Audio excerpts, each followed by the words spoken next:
Bank आजकल deposit पर अपना रेट ऑफ इंटरेस्ट समय समय पर बढ़ा रहे हैं। उसका कारण है कि बैंकों में जिस प्रकार से लोन की मांग है, एडवांसेस की ग्रोथ है, उसके हिसाब से डिपॉजिट उस मात्रा में नहीं बढ़ रहा है। आने वाले त्योहारों के सीजन को देखते हुए भी बैंकों में लोन की डिमांड बढ़ रही है, लेकिन उस गति से जो डिपॉजिट है वो नहीं बढ़ रहा।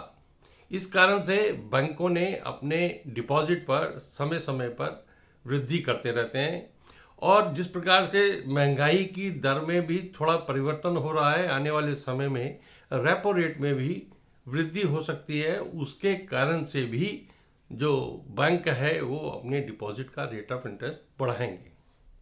लेकिन ऐसे में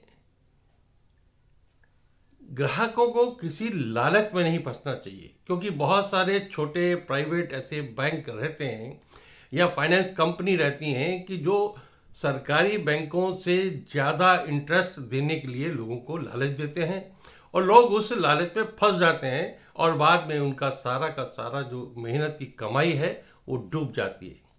तो इसलिए ग्राहकों को जब भी डिपॉजिट करवाना है, सोच समझ कर करवाना चाहिए। कौन सा बैंक है, उसकी क्या स्थिति है, जरूर ये देखना चाहिए कि हमें जो इंटरेस्ट मिल रहा है डिपॉजिट पर वो अच्छा मिले। लेकिन अच्छे के लालच में हम गलत बैंक में या गलत फाइनेंस कंपनी में अपना पैसा ना डुबाएं।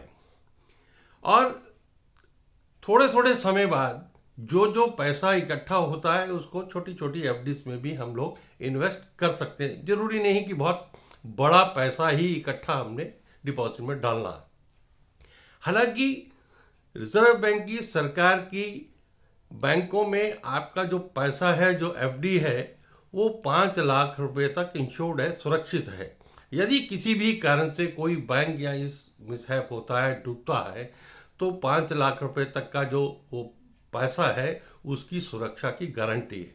इसलिए हो सके तो 5 लाख के अंदर अंदर 2 या 3 बैंकों में भी पैसे को अलग अलग पार्ट्स में हम रख सकते हैं।